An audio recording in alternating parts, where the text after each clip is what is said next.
आप देख रहे हैं रोजाना दिल्ली न्यूज।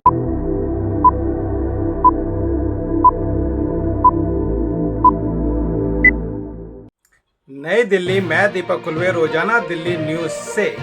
अगर आप चैनल पर नए हैं तो वीडियो लाइक करें, वीडियो शेयर करें और चैनल को सब्सक्राइब करें। बेल आइकॉन को भी दबाएं ताकि लोड किया वीडियो आप तक पहुंचे। अपने इलाके की न्यूज चैनल पर दिखाने के लिए 9999306595 पर अपना वीडियो संदेश के साथ भेजें। धन्यवाद।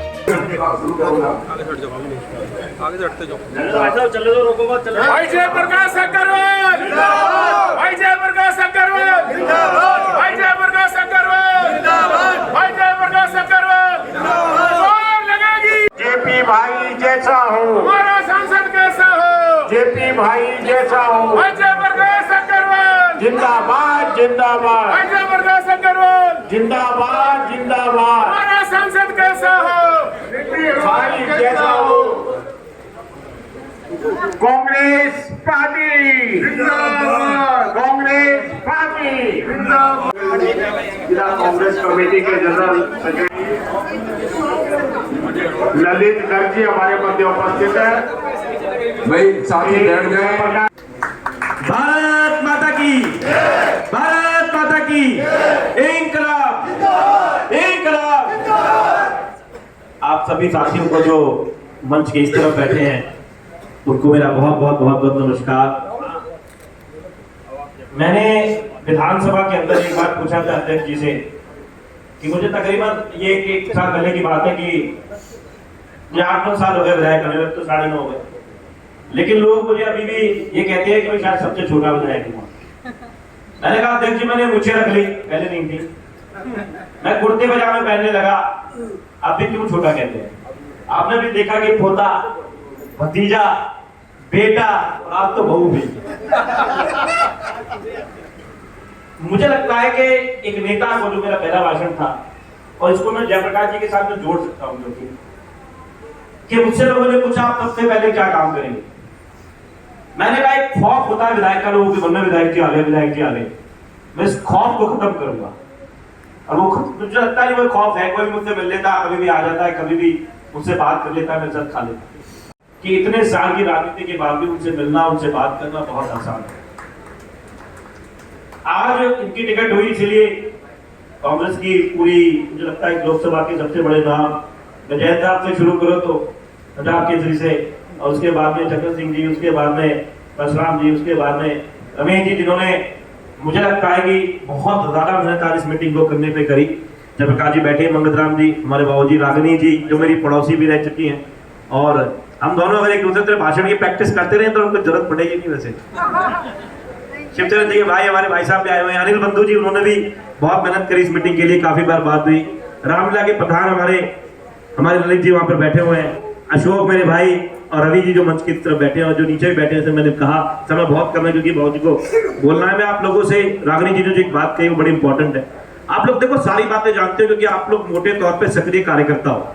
अब मैं शरद रेड्डी पे क्या बताऊं, आप लोग सब जानते हो। रागिनी जी टीवी पे रोज बोलती है, मैं रोज बोलता हूँ कि एक आदमी से आप 5 करोड़ रुपए ले लेते हो, जिसको आप साउथ का किंग पिन बताते हो शराब घोटाले का, उससे 5 करोड़ रुपए लिए जाते हैं, और उसके बाद में जब वो जमानत लगाता है तो ईडी उसका विरोध नहीं करती, और जमानत लेने के बाद में वो बीजेपी को 55 करोड़ रुपए और दे देता है। वो साउथ का किंग पिन था, और उसके ही को अप्रूवल बनाया गया और अरविंद केजरीवाल जी को उसके ऊपर बंद कर दिया गया। है कमाल। चुनाव से पहले कहा जाएगा most corrupt party, naturally corrupt party Ajit Pawar ji को, फिर अपनी पार्टी में ले लेंगे। चुनाव से पहले हेमंत विश्व शर्मा की सीढ़ी निकालेंगे कि ये तो बहुत करप्ट आदमी है, उसके बाद अपनी पार्टी में लेके चुप हो जाते हैं। और ऐसे हजारों करोड़ों उदाहरण आपको मिलेंगे जहां पे उन्होंने लोगों पे इल्जाम लगाए और उनको अपनी पार्टी में ले लिया। संदेश खाली पे शोर मचाया जा सकता है, और हमने कहा, रागिनी जी ने कहा, मैंने कहा कि फांसी दे दो भाई, संदेश खाली वाले को मना थोड़ी कर रहे हैं, लेकिन यार कुछ तो बोलो। ब्रजभूषण सिंह पे उसके बेटे को टिकट दे दी, अरे कुछ तो बोलो। कर्नाटका के अंदर जहां उसके लिए वोट मांग रहे लड़की के लिए, वो गायब हो गया, आप बोल नहीं पाते। सब झूठ है। प्रॉब्लम सिर्फ इतनी सी है कि आज लोग मान भी रहे हैं, समझ भी रहे हैं, लेकिन वो बातें लोगों तक पहुंचानी मुश्किल हो गई है, क्योंकि जितने भी आप पे इंफॉर्मेशन के साधन हैं, जैसे टीवी, आप जानते हो उसमें क्या हालात है, एक मैं बैठा होता हूँ, सामने दो पॉलिटिकल एनालिस्ट करके दो बंदे बैठे होते हैं, वो भी उनके गाने गा रहे हैं, एक बीजेपी का बैठा है वो भी उनका गाना गा रहा है, और एंकर तो है ही। अब एक आदमी है, सामने चार है। ये रोज होता है, कांग्रेस के साथ भी होता है, हमारे साथ भी हो रहा है। अच्छा, जब पहले हम अलग अलग थे तो और एक बढ़ गया। ये हालात बना दिए गए कि आप भी बोले क्या, जवाब कैसे थे, बोलने नहीं देते आप लोग। देखते सोशल मीडिया पे भाई जो आप लोग कर रहे हो ना, जो आज आप देख रहे हो वो इन हाउस है, आप लोग खुद कर रहे हो। उनके पास में सिस्टम है पूरा, हर चीज पे नाम चिप देते। शीश महल नाम कर दिया जी, शीश महल। किसी के ऊपर कोई नाम को चिपका दो, पप्पू है जी राहुल गांधी। भाई क्या मतलब उस बात का, मुझे समझ में नहीं आया आज तक। उस बात का मतलब क्या है? एक आदमी अपना घूम रहा है, अपना काम कर रहा है। मेरे जब हम उनसे अलग लड़ रहे थे सर, आपके साथ में हम लोगों ने चुनाव अलग लड़े, बहुत सारी बातें ऐसी होती हैं कि जी करी जाती, लेकिन उसके बाद में पर्सनल नहीं होना चाहिए, ऐसा मेरा मानना है। राजनीति होती रहेगी। मेरा आप लोगों से एक निवेदन है, क्योंकि 10 बजे का टाइम होता है तो मौजी बोलेंगे, बस मैं आखिरी बात कह रहा हूँ कि आप लोगों का असली काम भी शुरू होता है, आप पे समय बहुत कम है। 25 तारीख का चुनाव है। आपको जो रागनी जी ने कहा, बाकी सबने कहा कि आपको बताना पड़ेगा चुनाव चिन्ह के बारे में थोड़ा सा, कि झंडे दोनों पार्टियों के हों, बहुत अच्छी बात है, वो जरूरी है, लेकिन चुनाव चिन्ह एक है, तो कंफ्यूजन ना रह जाए। क्योंकि बहुत लोग ऐसे हैं बेचारे जिनको सब बातों के बारे में पता नहीं होता, वो हमारे लोगों से पूछते हैं कार्यकर्ताओं से कि चुनाव कब है, कौन खड़ा है, क्या है। तो आप लोग उस पर ध्यान दें, उस पर काम करें। मेरा बात एक मानना है, आखिरी बात के खत्म कर रहा हूँ, क्योंकि भगवान राम की बात करनी जरूरी है, कि भगवान राम ने जब रावण को तीर मार के गिरा दिया और लगभग उसकी अंत निश्चित आ गया, तो भगवान राम ने पूछा कि रावण से जाके पूछा कि हे प्रभु मुझे बताइए, हे लंकेश कोई ज्ञान दीजिए। तो रावण ने कहा कि राम, आदमी में 5 अवगुण होते हैं, काम, क्रोध, लोभ, मोह, अहंकार। जो पांचवा है ना, ये बहुत खतरनाक है। तेरे अंदर पनपेगा, तुझे मार देगा। तू अपने सर के ऊपर जैसे आदमी हाथ रखता है और सब कुछ भस्म कर लेता है ना, वो वाला काम मोदी जी ने कर लिया है। इस वक्त मुझे लगता है कि अरविंद केजरीवाल जी को बंद करने के बाद में इंडिया गठबंधन में शक्ति आई, ताकत आई है, और अब झूठ और गए, तो आप ये बात समझ लीजिए। मुझे लगता है कि वो अहंकार जो रावण ने राम जी को बताया था, तो राम जी ने उसको बात को मान लेना चाहिए था। मोदी जी जो गलती हुई है, मुझे लगता है कि जो लोग कहते आएगा मोदी ही, तो कहूंगा कि ललित को ले आओ, नीरव मोदी को ले आओ, लेकिन जरा नरेंद्र मोदी से जो बच के रहना। बहुत बहुत धन्यवाद। बहुत बहुत धन्यवाद आदरणीय राजेश भाई, मैं आपका हृदय से आभार प्रकट करता हूँ। मैंने जब आपसे फ़ोन पे बात की तो मुझे एहसास हुआ, और मैंने शुरू में आपको यकीन दिलाया था कि मेरे किसी काम से आपको चोट नहीं पहुँचेगी, और दोस्ती एक लंबी दोस्ती होगी, मैं इसका ध्यान रखूँगा आपसे। रमेश गुप्ता जी, आदरणीय चतर सिंह, सतराम शर्मा जी, आदरणीय सुदेश भूषण जैन साहब, आदरणीय मंगलराम सिंगल जी, रागनी जी, वासुदेव जी, अनिल, ललित जी, अशोक। आज के माहौल में सबने अपनी बात यहाँ रखी और उन बातों का जिक्र किया जो बुनियादी तौर पर किसी चुनाव के दौरान होती हैं। आज वही समय है, लोकसभा के चुनाव पहले भी बहुत सारे आए हैं, आगे भी बहुत सारे आने वाले हैं, लेकिन जब हम चुनाव के दौरान किसी चीज़ पे चर्चा करते हैं, सर तो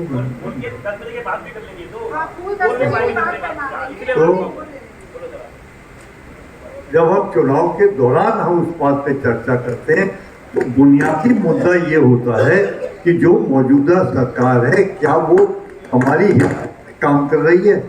जो मौजूदा सरकार है उसकी क्या कार्यकाल रहा और किस तरह का रहा, और उसने जो काम उसको करना था उसे किया या नहीं किया।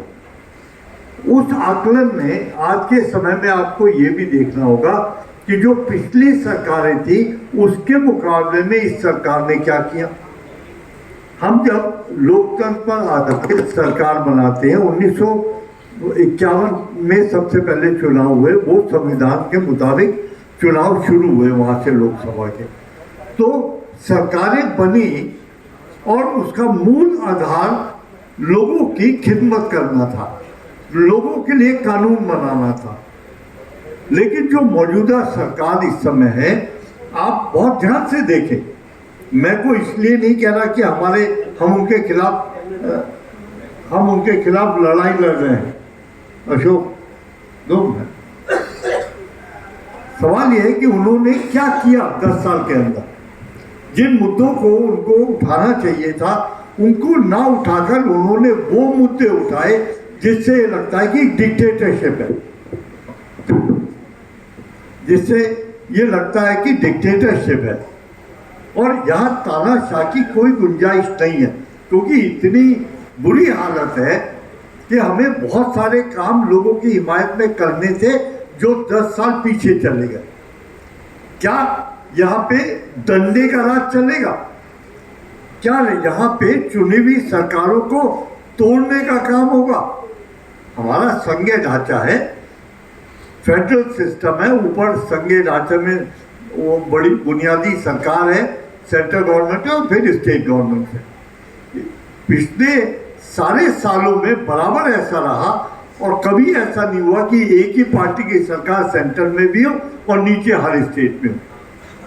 कभी सेंटर में जो भी रहा, नीचे अलग अलग सरकारें रहीं, लेकिन तालमेल बहुत अच्छा रहा। जब भी काम होते, अगर वो तालमेल नहीं होता तो शायद हिंदुस्तान की सरकार में जो चुनाव होते हैं ये प्रक्रिया बहुत दिन पहले बंद हो जाती। लेकिन आज जो मौजूदा स्थिति है, आज कोई भी मुख्यमंत्री प्रधानमंत्री के मंच पे बैठता हुआ डरता है कि पता नहीं कब बेइज्जती कर देंगे। पता नहीं कितनी बार ऐसा हुआ है कि उनकी कुछ हरकतें ऐसी रहीं जिससे लोगों को चोट पहुंची। उन्होंने जब ये कहा कि हमें कांग्रेस मुक्त भारत चाहिए, वो भी गलत था नारा। फिर उन्होंने देखा कि कांग्रेस को मार नहीं पा रहे, तो उन्होंने जो चुनी हुई सरकारें थी उनको तोड़ना शुरू करा, विधायकों की खरीद फरोख्त शुरू करी, ईडी पीछे लगा दी और जो मंत्री थे उनको जेल में भेजना शुरू किया, मुख्यमंत्री को जेल में भेजना शुरू किया। इन सब चीजों का किसी की भूख से और रोजगार से कोई संबंध नहीं है। ये एक ऐसा एडमिनिस्ट्रेटिव कदम था जिसकी लोकतंत्र में कोई गुंजाइश नहीं है। आप तानाशाह नहीं है। कई मुद्दे और ऐसे हैं जिससे ये आपको अंदाजा होगा कि ये हमारे दोस्त नहीं है। आप सरकार में दोस्त ढूंढते हैं, हमदर्द ढूंढते हैं। अगर आप जयप्रकाश अग्रवाल को देख रहे हैं तो आप जब भी वोट करेंगे आपको लगेगा कि हम जयप्रकाश का बाजू पकड़ सकते हैं, इसको कभी भी जाकर मिल सकते हैं। ये बुनियादी तौर पर हमारी बातों को उठाएगा, हमारे लिए काम करेगा। लेकिन आप जयप्रकाश वो पसंद नहीं करेंगे जो हाथ में डंडा लेकर लोगों को मारना शुरू करेगा, मकान गिराना शुरू करेगा, पटरी पे से गरीब आदमी को भगा देगा, जो भी गरीब आदमी भगता है। हमारे बच्चों को रोजगार मिले, हमारा व्यापार आगे बढ़े, भुखमरी कम हो, जो महंगाई है उस पर कंट्रोल हो। क्या आज की समय में इस चुनाव में एक भी वो बुनियादी मुद्दा है जिसके ऊपर भारतीय जनता पार्टी ने सफाई दी है? एक भी? क्या महंगाई पे सफाई दी उन्होंने? 500 से 1200 रुपए का सिलेंडर हो गया, क्या उनके दर्द है दिल में? कैसी, जिस समय कोरोना काल था उस समय जबरदस्ती 20-30 हजार करोड़ की नई पार्लियामेंट बना दी, लेकिन गरीब आदमी को इलाज के लिए मुफ्त दवाई नहीं दी सरकार ने। उनको अस्पताल में जो फैसिलिटी मिलनी चाहिए था फ्री करते। सरकार काहे के लिए होती है? आपने हजारों करोड़ रुपए पैसे वालों के माफ कर दिए। गरीब आदमी का दिल छूते, अगर हमारी सरकारें होती हम वो ही काम करते। लेकिन आप तो तानाशाह हैं। आपको तो 16,000 करोड़ के हवाई जहाज खरीद लिए, लेकिन किसी गरीब आदमी का दिल नहीं छुआ। आपने किसान 1 साल पड़े रहे दिल्ली में, 800 किसान मारे गए, इनकी आंख में आंसू नहीं आया किसी। यौन शोषण के उसमें ब्रिजभूषण शरण के खिलाफ कितनी उन बच्चियों ने 1 साल तक डिमॉन्स्ट्रेशन करा। क्या नतीजा निकला कि ब्रिजभूषण शरण के बेटे को उन्होंने लोकसभा का टिकट दे दिया। क्या ये सही है? सवाल ये है कि जो रास्ता ये सरकार इख्तियार कर रही है ये लोकतंत्र के लिए सबसे बड़ा खतरा है। अभी जो रागनी जी आपने कहा, ये जो इन्होंने नारा दिया 400 पार का, और फिर इनके कई नेताओं ने ये कहा कि हम संविधान बदलेंगे। नीयत कहाँ खराब हुई है? जिस नीयत पे हमें शक है, इन्होंने कहा कि हम संविधान बदलेंगे। संविधान बदल के लोकतंत्र का और तो कुछ हो ही नहीं सकता। तो आप डिक्टेटरशिप लाना चाहते थे, संविधान से चुनाव खत्म करते, और जो रशिया और चाइना में हो रहा है, जो कोरिया में हो रहा है, आप उस तरह के हालात हिंदुस्तान में पैदा करते कि दूसरी पार्टी कोई रहेगी नहीं, एक ही पार्टी आपस में चुनाव करेगी और सरकार चलाएगी। आज उसी का मुकाबला करने के लिए हम सब एक हुए हैं। हमारा मतलब डंडा चलाना नहीं है, हमारा मतलब संविधान बदलना नहीं है। हमारा मतलब है महंगाई कंट्रोल में रहे, हमारे नौजवानों को रोजगार मिले, सरकारी नौकरियां मिले, वो आगे बढ़े, व्यापारियों को सहूलियत मिले, फार्मर्स को सहूलियत मिले, कर्मचारियों को सहूलियत मिले, जो गरीब आदमी है उस तक हम पहुंचे और हम अपना काम बदस्तूर एक सरकार की तरह करें और लोगों के लिए करें। ये हमारा बुनियादी है। और ये अलायंस आप देखना, ये अलायंस जीतेगा और लोगों की सरकार बनेगी। सब मिलकर इस समय सबने एक, ये भारतीय जनता पार्टी के छोटी छोटी आपने देखी, जिस समय सबने आपस में बातचीत करके कहा हम सब एक हैं, तो कहीं कोई बयान आ गया तो खूब शोर मचाया, जैसे बच्चे को गुब्बारा दे दो और वो उछलने लगता है, या नहीं नहीं टूट गए, अब तो ये बिखर गए, अब तो एक नहीं होंगे। एक भी हुए, सबने सहमति जताई, एक एक उम्मीदवार दिया और आज उनकी हालत खराब हो रही है। अगर मोदी जी कहते हैं कि मेरी गारंटी वो तो केजरीवाल जी ने कल बता दिया गारंटी का हाल क्या है कि भाई अगले साल ये 75 साल के हो जाएंगे और रिटायर हो जाएंगे, तो गारंटी कहाँ रह गई? फिर तो कह देंगे भाई वो गया जिसने गारंटी दी थी। वो जुमले तो पहले भी 20 बार जुमले बोलते हैं। तो मेरी हाथ जोड़ के प्रार्थना है और मैं वायदा करता हूँ आपसे, हमेशा आप संसद में 10 साल में चांदनी चौक पार्लियामेंट के बारे में एक भी सवाल नहीं हुआ, एक भी।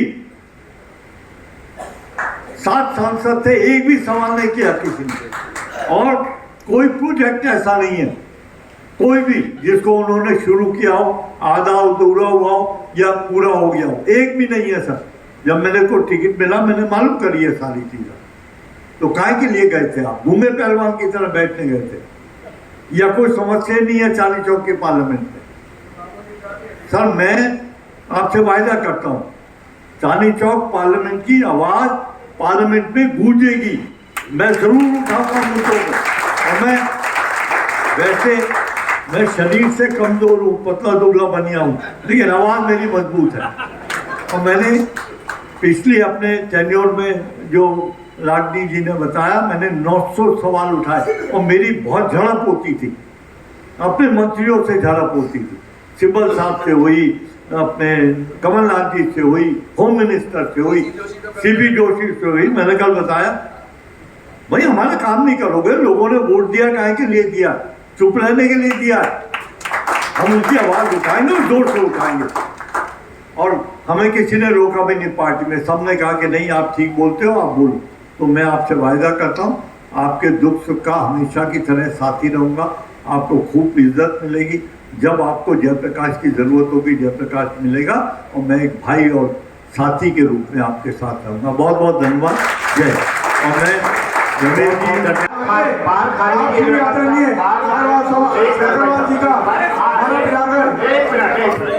खाने की व्यवस्था सभी से निवेदन है कि भोजन ग्रहण करके जाए। आप सभी से निवेदन है कि अग्रवाल समाज अशोक विहार की तरफ से भोजन की व्यवस्था की गई है, तो आप सब एक मिनट राजेश जी, एक मिनट राजेश जी, विधायक जी कहाँ पर हो? एक मिनट जरा राजेश जी।